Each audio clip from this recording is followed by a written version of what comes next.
Hey guys, it's Blockchain Brad, and today I'm very honoured to be in the headquarters of AnkR. That's right, we are in Silicon Valley to really explore and understand exactly what AnkR is all about. To do this further, we are very privileged to have the executive team. Before me we have the CEO, we also have the CTO and the COO. So thank you very much gentlemen for being here. This is Chandler, Stanley and Ryan. Hey guys. Hello.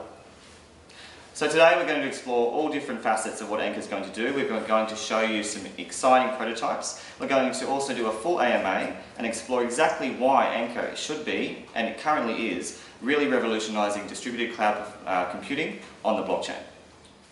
So guys, today we're going to also explore a prototype, and we're privileged to have Chandler, the CEO, to explain this further.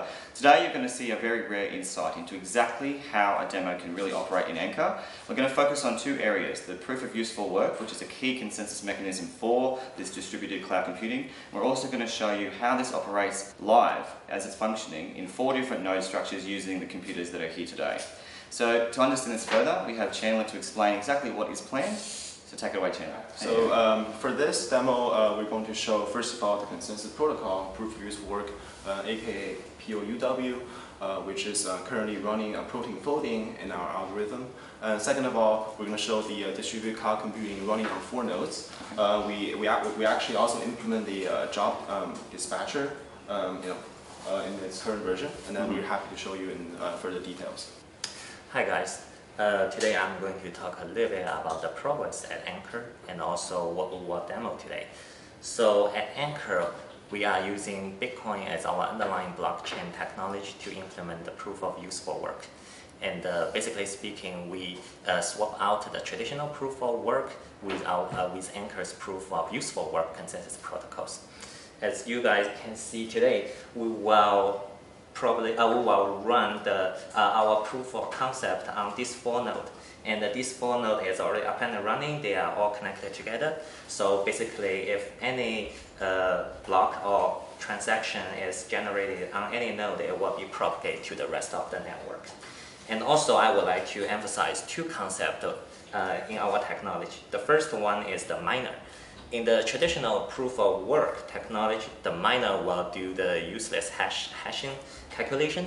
But at AnkR, because we use proof of useful work, the miner will be our basic computing unit.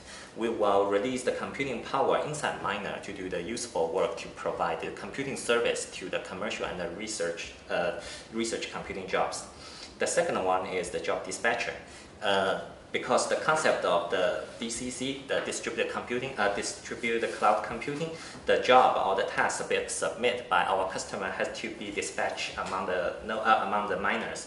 However, the customer don't care about which miner actually it will be running. They only need a job to be run and executed, and the return will be successfully passed to the customer.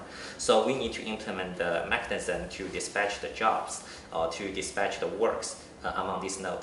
So far, the job dispatcher is only installed on the node 1, and it's not limited. This model is not by our initial design, and it's not limited in that model. In the future, we will make it to be a peer-to-peer network. It will definitely to be a distributed fashion. And for this demo, we implemented 2 CLI, the command line tools. The first one is to add a task, which basically speaking add the useful work to the job dispatcher.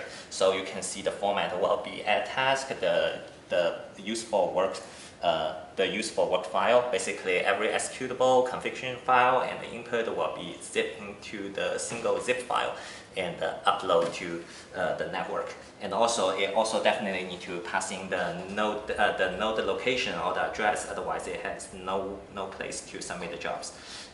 For this command add task,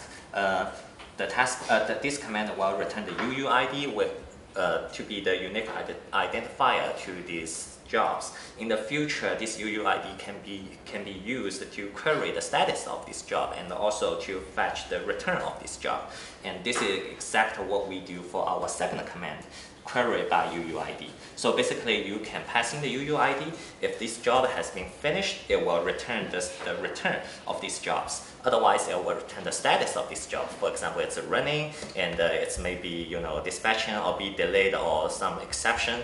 Basically, all can be done by this query command line. Thanks. And then now we'll look at the demo. Hi guys, as I said earlier before, today I'm going to show you the proof of useful work with all 4 computers in our office. We have modified Bitcoin and also the miner all up and running on these 4 nodes. Just in a moment, I will walk around with Brad to show you the progress, to show you the process on these 4 nodes. Hi guys, this is my computer. As you can see on the screen, the miner already up and running. And yeah, let's go around.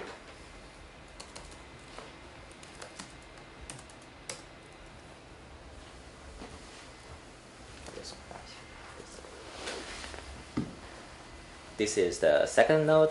This node is a little bit special. As you can see for the bottom screen, it's the miner. Actually, it's trying to fetch the useful work. On the first terminal, it's the job dispatcher. So actually, all the node will trying to connect on this node to ask for jobs.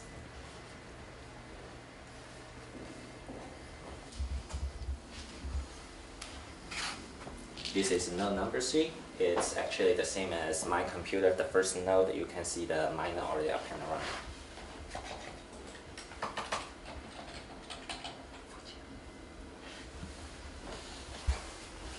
This is the last node. Actually, it's working exactly as before the third node. It has miner on it up and running and asking for jobs.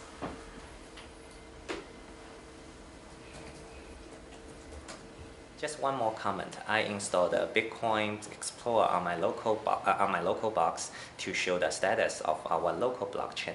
As you can see, maybe a little bit later, right now there are totally 18 blocks in our local blockchain.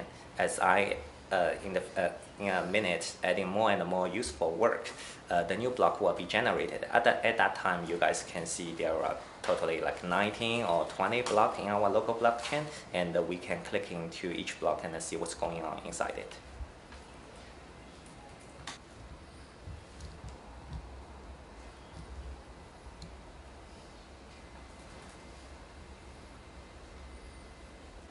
Okay, let's add some useful work and generate some new blocks.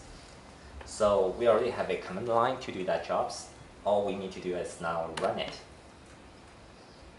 You can see we get a UUID, and we can use that UUID to query what's the status of these jobs.